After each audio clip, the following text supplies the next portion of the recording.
Hello, everybody. Welcome to the live stream. This is my dog, Mishka. Say hi, Mishka. Good boy. I think he looks like Albert Einstein for some reason. He does not like to be held. He also doesn't like to be in the van while I do live streams. When I'm doing, live stream keynotes and things, I got to storm away, turn the air conditioner on, do all that nonsense. But today he's just gonna wander around. We're gonna do a little catch and release here. He's gonna go wander around the house and maybe bark during our session together. How's it going, everybody? Go ahead and chat me up in that live chat. Who's in the room? How are you doing? I've got things to share. Something crazy happened last night, and we're gonna get into that here in a moment, how it relates to character. Participate in that live chat. Questions, thoughts. Maybe you're seeing some of the stuff that we are sharing on social media, and let me know how that's going. Okay, so Kay says she can't hear me. I don't know why that would be, because I tested this. Can I get another person to tell me if they're hearing me come through? Okay, let me know if it's still coming.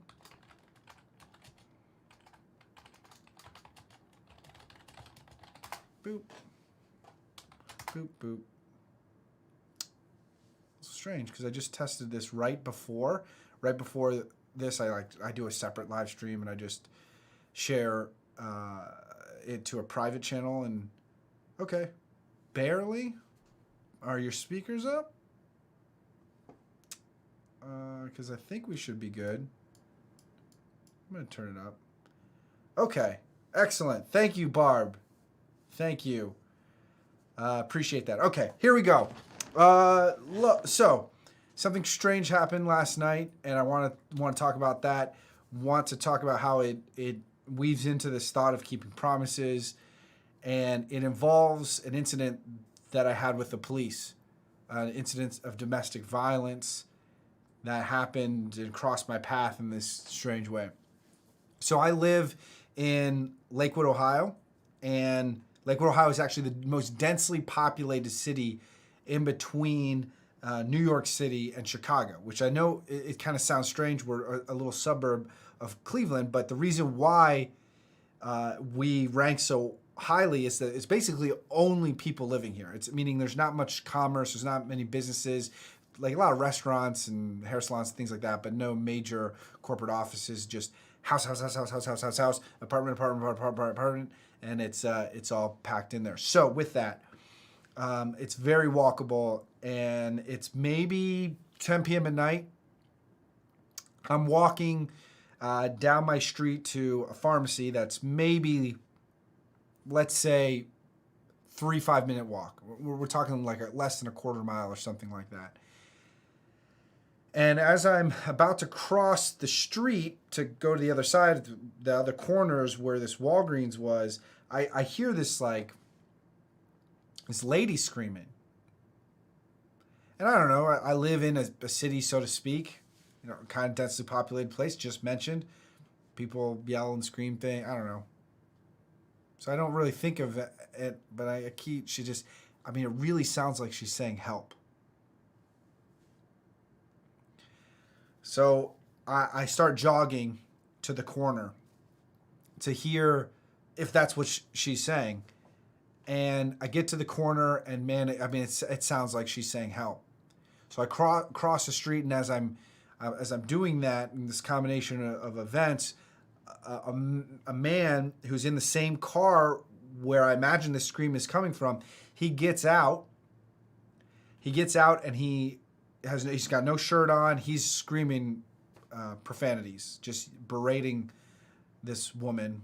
What I imagine to be a woman, could have been a teenager or child. I'm not sure. I don't see that person until a few moments from now. And they're screaming at each other. He crosses the street. She goes into the gas station. The car is parked at the gas station. And I figure that this is okay, meaning like yelling at each other isn't a good thing, but these people have separated themselves, and maybe maybe I'm just worried for no reason. So whatever. The guy's walking down the street away from the gas station. I'm walking past and into the pharmacy. So we're walking parallel. He doesn't know that I'm really watching him, I guess. I actually see him pass a complete stranger, and he says something, and the stranger reacts. He like turns around, like, "What did you just say to me?" Kind of body language. And so I know this guy is up to no good. And that guy, he turns around. He starts heading back to the gas station. I decide not to go into the pharmacy. I keep walking and in parallel with him down the street. Now, we're only like literally 100 yards or less from the gas station. He goes into the car. I cross one street, cross another street because it's an intersection, four-way intersection. I get to the gas station. I'm walking in, and as I remember, at least, I think the she comes out. They start yelling. She gets into the car to maybe grab something. She looks frantic. She starts walking into the gas station, and I'm walking with her, essentially. Go into the gas station. My original intent was just to go in the gas station and ask her if she was okay, but she had come back. She, out and back in, and I say, are you okay? Do you need me to call the police? And without like a second of hesitation, this woman just stares me right in the face and says, yes. So I don't know if her phone was in the car, maybe, or if she was scared to call the police, but clearly she wasn't comfortable with that. And as a few moments pass, and I'm trying to call 911 on my phone, and it's fumbling a little bit because of location settings or something, the guy actually walks into the store. He goes through these glass double doors. The cashier, already privy to this whole situation, more like he's seen more of this than I have. He comes from around the corner, and he's just trying to be professional. He says, hey, you got to go, man. He just exchanges some words. I'm like only like 5 yards away from them. I'm in the store just watching this unfurl, and he starts cursing and saying things that suggest he wants to fight this cashier. And I'm really no stranger to violence.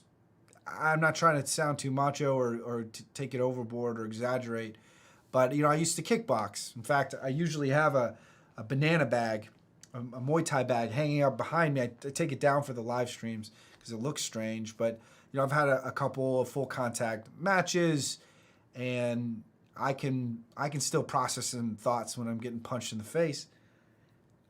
Violence is not the answer to almost anything. I do that more for exercise and just sport. But in this moment, he's in this altercation, in this conversation with this cashier who looks like he doesn't want anything to do with this. He just doesn't want his store to be seen for this and try to protect this lady a little bit. So then I start screaming at him, right? I say, you need to get out of here. I use a bunch of expletives. I don't believe in cursing in public like that, but this guy was belligerent. I mean, he was either on drugs, he was drunk, intoxicated, or he could have had a severe mental health issue. I don't know, but what he was saying was dangerous. And so I scream, you've got to get out of here right now. You need to leave, and then he turns to me and he says, oh, you want to fight? And like I said, I'm not a stranger to that kind of thought. So I put my hands up, and because he's walking towards me with that intent, I put my hands up, and as I do that, I'm stepping backwards because I actually don't want to fight this person. This is a gesture of self-defense. I got to step backwards. I say a couple things that, again, just I guess encourage him to leave. He takes that tone and that volume as a serious comment, and he walks out the door. I tell the cashier to lock the door, and I feel like that will give us enough time to process this 911 call that I was trying to get through. I get that started, and as I'm talking to the dispatcher, it kind of flashes me back to a moment that relates to, I guess, public speaking a little bit and to humanitarianism and service to your community. I don't know. But I spoke at the National Associations for Emergency Numbers. That is not the acronym. I forget it specifically. But basically all the dispatchers, people who operate this call center, this emergency line, a really tough job. And because of that experience of speaking at that conference and also some personal volunteer experience, some, I guess, community involvement, I was in the Lakewood Citizens Police Academy, and they really give you a view into what it's like to be a part of law enforcement, what they're dealing with day to day, the information they're processing, their processes, like how they deal with 911 calls. And in that, I remember a combination of training, like reminding me what to say when you're calling 911.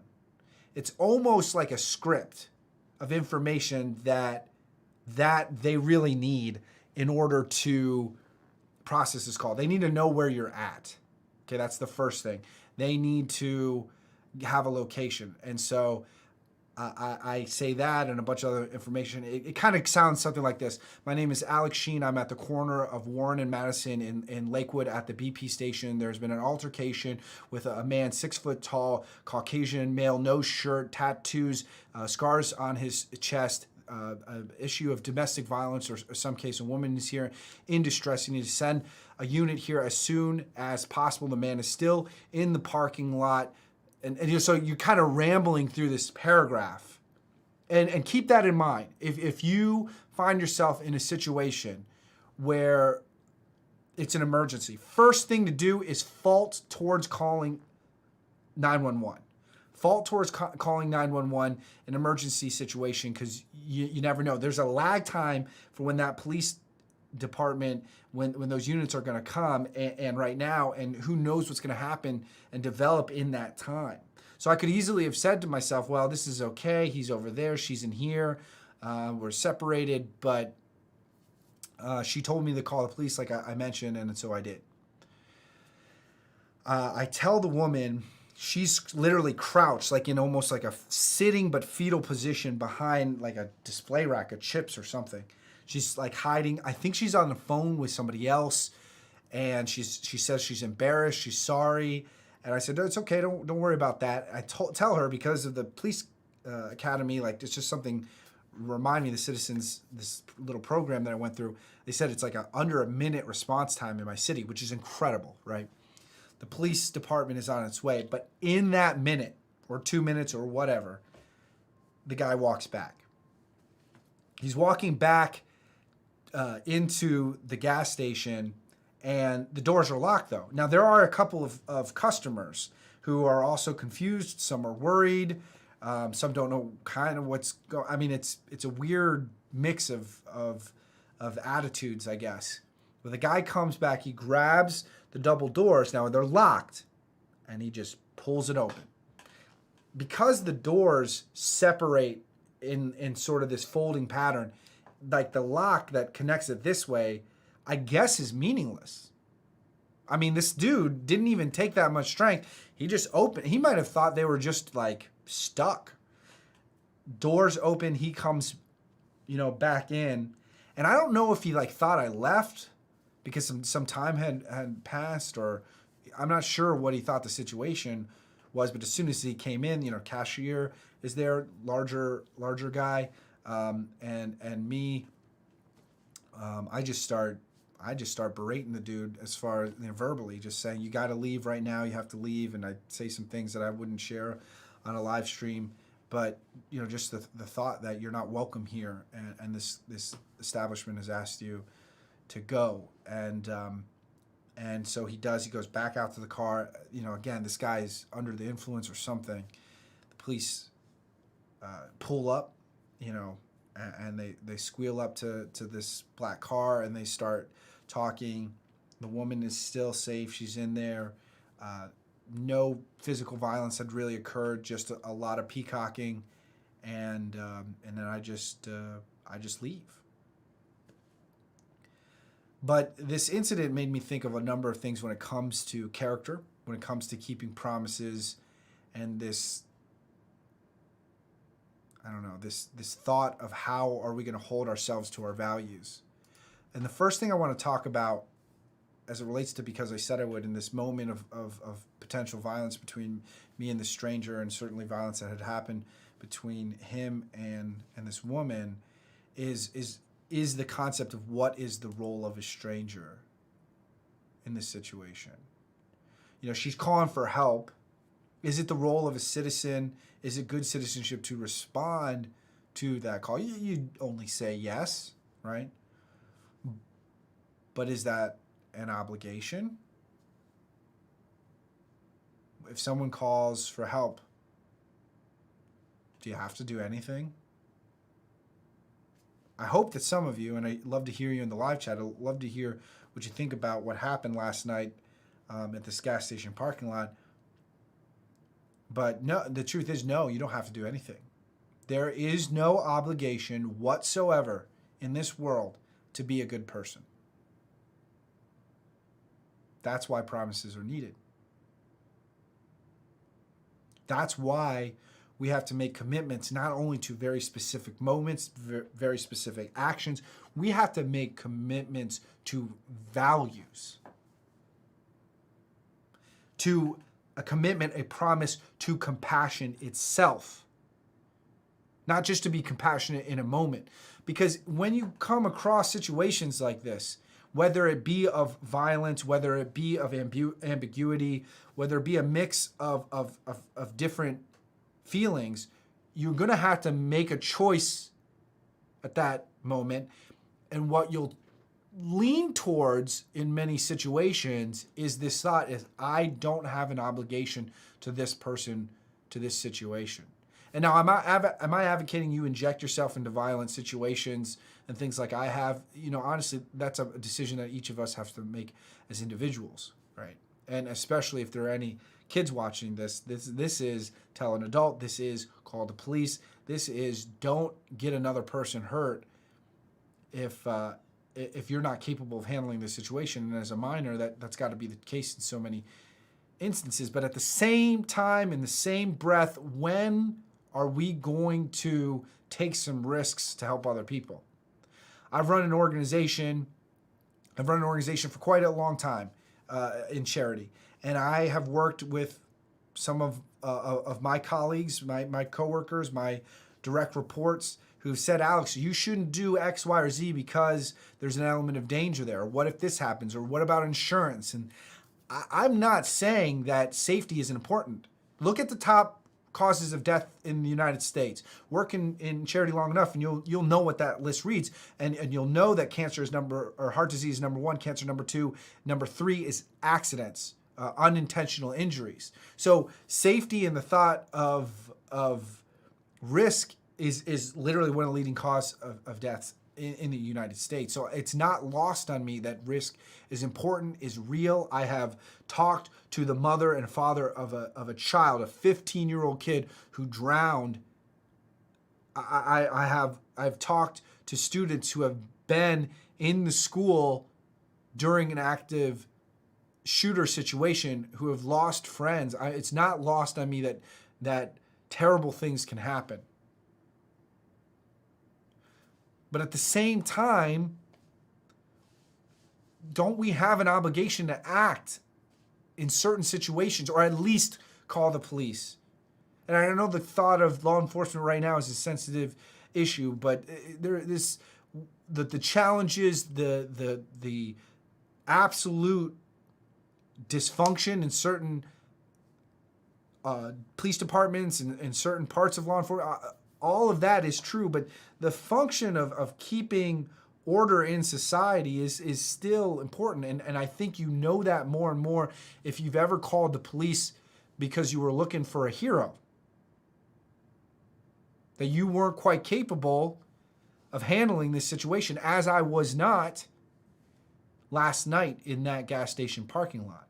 I asked the woman, I said to that woman, does he have a gun in the car? We live in a country where there are 9 guns for every 10 people. There is 1 gun for every household. It's something you have to think about if you're an American. And she said, Not to my knowledge, which is not the answer you want to hear when someone is trying to fight you. But yeah, I just think that there's some point where we have to step up. We have to get rid of this thought of the bystander effect. And that's one of the videos. Literally, I was thinking about when I heard that faint sound that I thought was someone saying help. I thought was a woman screaming for assistance. I said, well, maybe it's not. And then I thought to myself, in that video, a literal video with my voice in it, on the voiceover, it says, fault to the thought that it's an emergency.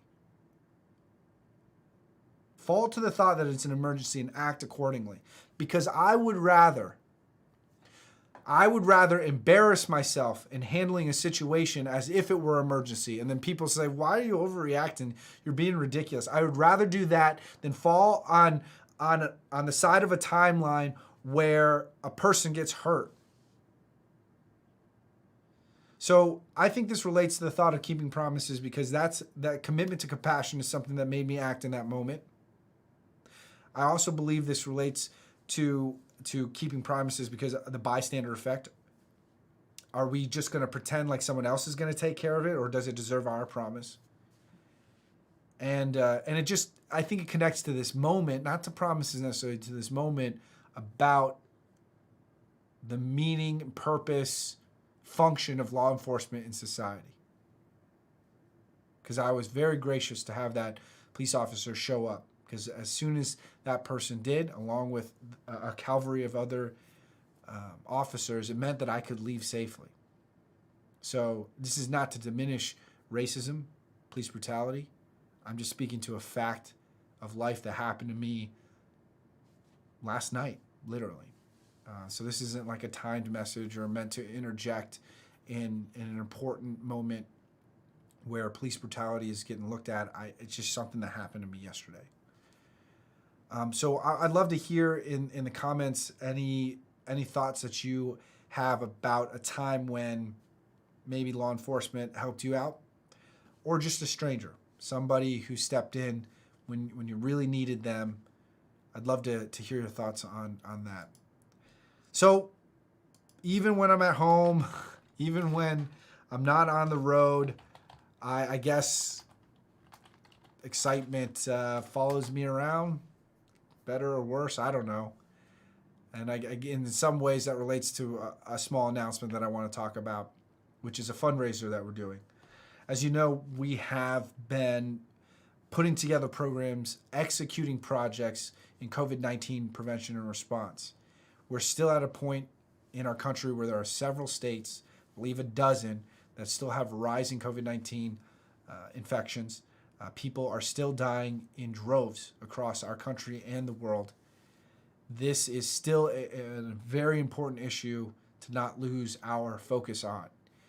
At the same time, this charity, because I said it, has lost a massive amount of funding, and to the tune of probably $800,000 this year, 80% of our funding or something like that number. And so we've got to do what we can to fundraise. And so in the spirit of living an exciting life or some thought like that, I wanted to share with you, and I've got my screen up here, a fundraiser that we are doing. It's called the Ultimate Alex Sheen Experience. Now, this is open to folks who are over the age of 21, and please, read the terms and conditions of this sweepstakes, this winner takes all prize. We're looking for folks who want to support the charity and maybe win all of these things. We've got a round trip ticket, hotel, food expenses, all expenses paid trip to one of my keynotes. You'll go on a road trip with me. That could be including a helicopter ride, or go to an island, or we go to my alma mater, Ohio University, and go down there and spend some time together. The Ultimate Alex Sheen Experience raffle to help COVID-19 prevention and response also includes me being your public speaking coach, for a speech that you want to give, a message that you're passionate about. I can help you in slide design, delivery, time, tone, a number of things. I've made $1 million a year speaking for about 4 years in a row. and I've given a lot of TED Talks that can even help you in that application process. You're going to win the Steve Harvey jacket that he gave me on national television. There's only one of them and has my name on it. We're actually going to swap that out for yours. We'll ride around in a Jurassic Park Jeep. My Jurassic Park Jeep. We'll dress up as dinosaurs and talk about how embarrassment fuels growth. That is something I deeply believe. I believe even in the story I just told about this altercation of domestic violence in this gas station parking lot. I believe that it was a moment where I felt embarrassed. I felt like, is this really my moment to interject here? Should I say something? Should I not? It's hard to discern. But there's a lot of points of embarrassment in my life that have helped me grow, that led me even to that moment in that gas station. Said, Alex, you have to do something. And so that's a conversation that we'll have. The ultimate Alex Sheen experience, you can go to becauseisaidawould.org/ultimate, and you can get tickets to not only win hopefully this prize, but also to fuel our charitable organization. As you buy more, give more to the organization, you'll get even more entries. If we have a very generous donor out there that's already purchased 5,000 entries for $1,000, just awesome to have his support. So I pardon the thought of being promotional, but when it comes to this charity, I am above nothing. I need to see this organization survive, its impact survive. A couple of other thoughts behind the scenes, not just in my life, but the work of the charity. We have been handing out masks to protesters. You've seen these pictures, really tightly bunched people in a time of pandemic. It's not the greatest thing, and so we want to encourage physical distancing. We want to encourage the use of face masks. And so we handed out over 125 face masks at a protest here in Cleveland. We're going to be doing that again at a protest here in Lakewood, a kneel-in that's happening at Lakewood Park, where we're actually not participating in a political sense. We're actually participating as a public health volunteer project. We want to make sure that people are encouraging physical distancing, wearing that masks. The hard part about this.